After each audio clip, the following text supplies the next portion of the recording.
नमस्कार, मेरा नाम है डॉक्टर पुरु धवन और आज इस वीडियो में हम बात करने वाले हैं डिस्टोनिया के बारे में। डिस्टोनिया पार्किंसन में होने वाला एक सिम्पटम होता है जिसके अंदर मसल्स आपकी स्टिफ हो जाती हैं, उसमें स्पाज़्म आ जाता है और ये इनवॉलंटरी होता है। अक्सर अपने हम हाथ को हिला रहे हैं, है ना? दोनों हाथों को हिला रहे हैं, आई ब्लिंक कर रहे हैं, ये एक वॉलंटरी मूवमेंट है। हम जब चाहते हैं वो तब हो पाता है। मगर अगर कोई ऐसी मूवमेंट होनी शुरू हो जाए जिसमें आपका बस ना चले, आपके ब्रेन का बस ना चले, उसको हम डिस्टोनिया कहते हैं। अगर ब्रेन में कोई दिक्कत है, क्योंकि ब्रेन हम सब जानते हैं कि ब्रेन हमारी बॉडी के हर मूवमेंट को कंट्रोल कर रहा होता है। तो अगर पार्किंसन किसी पेशेंट को है, ब्रेन के अंदर सेल्स को नुकसान हो रहा है, तो उनका कंट्रोल मसल्स पे से जाना शुरू कर देता है। कमांड अगर ढंग से नहीं आती या गलत आती है, तो हमें क्या देखने को मिलता है कि बॉडी के डिफरेंट डिफरेंट पार्ट में उसका असर।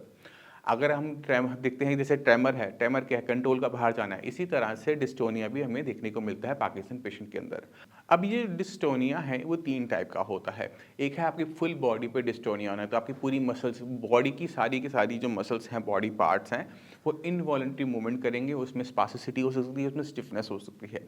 दूसरा होता है सेगमेंटल। अगर आपके हाथ में देखते हो कि आपके हाथ में स्टिफनेस आ रही है, मूवमेंट नहीं हो रही है, या आप जब चाहते हो तब मूवमेंट नहीं होती बट अपनी मर्जी से मूवमेंट हो रही है, तो उसे हम सेगमेंटल डिस्टोनिया कह सकते हैं। इसी तरह से अगर बहुत छोटे हिस्से में अगर में देखने को मिल रहा है डिस्टोनिया, सिर्फ एक फिंगर में आ रहा है, तो उसको हम फोकल कह सकते हैं।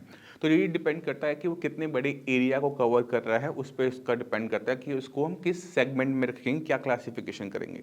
सिंगल पार्ट है फोकल, छोटे से इसमें फोकस हो गया ना वहाँ पे एक पर्टिकुलर पॉइंट पे, तो उसको फोकल कहेंगे। अगर वो एक सेगमेंट को है, आर्म को पूरा कवर कर रखा हुआ है, एक हाफ बॉडी को कवर कर रखा है, तो उसको हम सेगमेंटल कहेंगे। अगर हमारी पूरी बॉडी पे है तो उसको हम कंप्लीट डिस्टोनिया कहेंगे।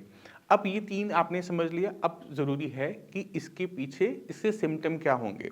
अगर आपका, जैसे हम देखते हैं कि कभी-कभी कुछ लोग अपनी मर्ज़ी के बिना ही ब्लिंक करते रहते हैं, आँखें हिलती रहती हैं, वो डिस्टोनिया का ही रूप है। दूसरा होता है फेस अपने आप टेढ़ा हो जाना, टेढ़ा हो गया, कुछ टाइम में अपने आप सीधा हो गया, ये भी डिस्टोनिया है, ठीक है। इसी तरह से फिंगर्स एकदम हाथ टाइट हो जाना और जब आप खोलना चाह रहे हो तो वो खुल नहीं पा रहा है, ये डिस्टोनिया है।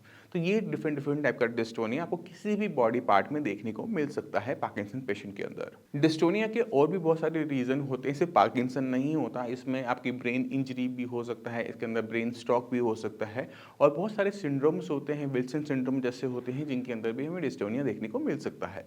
तो इसके लिए बहुत अच्छा डायग्नोसिस रखना, करवाना बहुत ज़्यादा ज़रूरी होता है। सिर्फ डिस्टोनिया हो गया इसका मतलब ये नहीं है कि आपको पार्किंसन हो गया। डिस्टोनिया जो होता है वो पार्किंसन का एक सिम्पटम होता है, और ऐसी बहुत सारी बीमारियां होती है जिसके अंदर में डिस्टोनिया देखने को मिलता है। वो ब्रेन स्ट्रोक हो सकता है, वो हेड इंजरी हो सकता है, तो किसी भी तरह से अगर हमारे नर्वस सिस्टम को नुकसान पहुंच रहा है तो हमें डिस्टोनिया देखने को मिल सकता है। तो बहुत ज़्यादा ज़रूरी हो जाता है किसी भी डिस्टोनिया वाले पेशेंट के लिए डायग्नोसिस बनाना कि उनको ये दिक्कत किस वजह से हुई है, पार्किंसन से हो रही है, हेड इंजरी से हो रही है, ब्रेन स्ट्रोक से हो रही है, ये बहुत ज़्यादा ज़रूरी हो जाता है। अब सवाल होता है इसका ट्रीटमेंट क्या है। तो अगर हम इसकी ट्रीटमेंट के बारे में बात करें तो डिस्टोनिया का ट्रीटमेंट हमें कहीं देखने को नहीं मिलता। अगर हम नेट पे भी सर्च करेंगे तो हम ये देखते हैं कि डिस्टोनिया के अंदर नो ट्रीटमेंट लिखा जाता है कि इसका कोई इलाज नहीं है। मगर हमें इसको थोड़ा सा और ब्रॉड व्यू से देखना चाहिए कि डिस्टोनिया के अंदर मसल स्टिफ हो रही हैं, तो हमें सबसे पहले काम क्या करना है, हमें मसल रिलैक्सेंट का यूज़ करना है कि हमारी मसल रिलैक्स हो सके, क्योंकि अगर मसल बहुत ज़्यादा स्टिफ रहेंगी तो वो पेन करती हैं। तो रिलैक्स करने के लिए मसल रिलैक्सेंट का यूज़ करना है। दूसरी चीज़ हम क्या कर सकते हैं कि मसल को रिलैक्स करने के लिए हम हीट का यूज़ कर सकते हैं, क्योंकि हीट जो होती है मसल्स को रिलैक्स करती है, टेंडन को रिलैक्स करती हैं। कोई किसी भी जगह पे स्टिफनेस आ रही है तो वो रिलैक्स हो जाती है। अब बॉडी के किसी पार्ट को अगर हमने हीट अप करना है तो उसके बहुत सारे मेथड होते हैं। आप ऑयल लगा सकते हो, ऑयल की मसाज कर सकते हो, क्योंकि जब आप रब करोगे तो वो जगह हीट अप हो जाएगी, बहुत एक माइल्ड हीट मिलती है। आप किसी जो मशीन्स होती हैं फिजियोथेरेपिस्ट के पास, उसका भी यूज़ कर सकते हो, और या फिर आप जेल पैड्स जो आते हैं मार्केट में उनका भी यूज़ करके बॉडी के उस पर्टिकुलर पार्ट को जहाँ पर आपको डिस्टोनिया हो रहा है वहाँ पर आप हीट अप्लाई कर सकते हैं। आपने यहाँ पे कोल्ड का एप्लीकेशन नहीं करना, आइसिंग नहीं करनी, क्योंकि इंजेक्शन करनी पड़ेगी, क्योंकि डिस्टोनिया अगर बढ़ता है, पार्किंसन आगे बढ़ता है तो दिक्कतें आगे बढ़ती हैं। तो हमने क्या करना है, हमने ब्रेन में हो रहे डैमेज को रोकना है, या जो डैमेज हो चुका है उसकी रिकवरी करवाने की कोशिश करनी है, और इस प्रोसेस में काम करता है न्यूरोप्लास्टिसिटी। न्यूरोप्लास्टिसिटी को बहुत कम लोग जानते हैं और बहुत कम इसके बारे में बात होती है, तो इस वीडियो के बाद आप न्यूरोप्लास्टिसिटी को गूगल पे, यूट्यूब पे सर्च कीजिए तो आपको बहुत अच्छी इन्फॉर्मेशन मिलेगी कि किस तरह से हमारा ब्रेन अपने आप में डेवलपमेंट करता है। अब समझो कि एक ब्रेन जो होता है उसमें जो न्यूरॉन सेल्स होते हैं वो बाय बर्थ फिक्स होते हैं। अगर मान लो कि आपके ब्रेन के अंदर 1 करोड़ सेल हैं, तो आपकी पूरी लाइफ के अंदर वो 1 करोड़ एक नहीं हो सकता। क्यों नहीं हो सकता? क्योंकि नर्व सेल्स जो हमें बाय बर्थ मिलते हैं, वो आगे नंबर्स अपने साइकिल्स नहीं बढ़ा सकते। वो कम हो सकते हैं बट वो बढ़ा नहीं सकते। अब हमने क्या करना होता है, अब मगर एक बच्चा जो था, जो अभी पैदा हुआ था, वो बोल नहीं पाता था, चल नहीं पाता था, खा नहीं पाता था, बट वो धीरे-धीरे क्या हुआ, हम इतने बड़े हो गए और हम अब बात कर पा रहे हैं, आप सुन पा रहे हो, समझ पा रहे हो। कोई मैथमेटिशियन बनता है, कोई साइंस टीचर बनता है, कोई साइंटिस्ट बनता है। ब्रेन की डेवलपमेंट कैसे हुई? जब हमारे न्यूरॉन सेल्स उतने के उतने ही हैं तो। ब्रेन में जो डेवलपमेंट होती है, वो नंबर से नहीं होती, वो कनेक्टिविटी से होती है। किसी भी कंट्री में कितना अच्छा कनेक्टिविटी नेटवर्क है, उस पर डिपेंड करता है कि वो कंट्री कितना अच्छा ग्रो करेगी। इसी तरह से ब्रेन के अंदर जितनी अच्छी कनेक्टिविटी होती है एक पार्ट की दूसरे पार्ट से, उतना अच्छा हमारा ब्रेन डेवलप हो जाता है। ये जो कनेक्टिविटी वाला जो इशू है, ये कैसे होता है? ये मैकेनिज्म को हम कहते हैं न्यूरोप्लास्टिसिटी। अगर आप मैथ्स ज़्यादा करते हैं तो आप मैथ्स में बहुत अच्छे हो जाएंगे, साइंस में पीछे रह जाएंगे। ये क्यों हो पाया? हमने ब्रेन के एक हिस्से को बहुत ज़्यादा डेवलप कैसे कर लिया? हमने उसको डेवलप किया न्यूरोप्लास्टिसिटी से।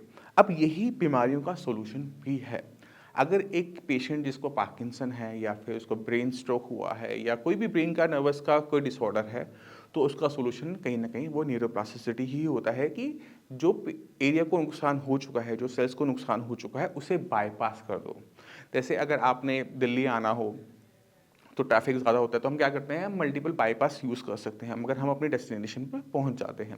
उसमें टाइम थोड़ा सा ज़्यादा लग सकता है बट हम फाइनली पहुंच जाते हैं। इसी तरह से ब्रेन के अंदर किसी एक सेगमेंट ने अपना काम छोड़ा होता है, तो उसकी वजह से हमारे बहुत सारे फंक्शंस अफेक्टेड होने शुरू हो जाते हैं, तो हमने उसे बाईपास करना होता है। तो उसके लिए हमें क्या चाहिए? एक अच्छी कनेक्टिविटी चाहिए ब्रेन के अंदर, न्यूरल सेल्स के अंदर। तो वो कनेक्टिविटी को बढ़ाने का तरीका न्यूरोप्लास्टिसिटी है।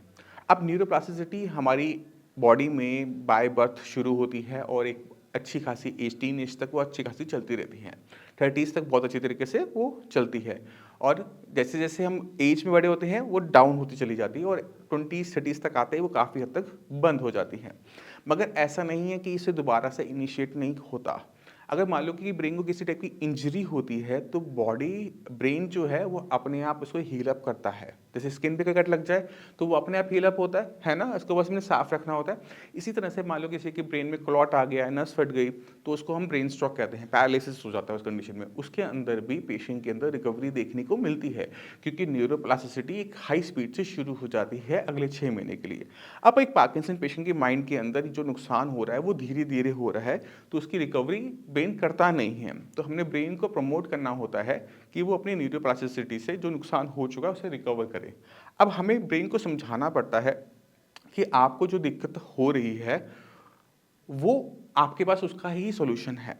तो हम क्या करते हैं, पेशेंट को जब हम कोई एक्सरसाइज करवाते हैं, सपोज कोई पेशेंट एक्सरसाइज हाथ को चलाना चाहता है, वो नहीं चला पा रहा, तो वो हाथ है नहीं चल रहा, ये कौन अंडरस्टैंड कर रहा है? वो ब्रेन अंडरस्टैंड कर रहा है। अगर जब ब्रेन अंडरस्टैंड करना शुरू कर देते हैं कि ओके ठीक है, मेरे को हाथ से खाने में दिक्कत हो रही है, मेरा हाथ चम्मच बहुत हिल रहा है, तो ब्रेन इसको ऑटोमेटिक इवेल्युएट करता है, उसको थोड़ा सा पुश करते हैं, वो न्यूरोप्लास्टिसिटी को स्टार्ट करता है और काफ़ी हद तक कंट्रोल आ जाता है।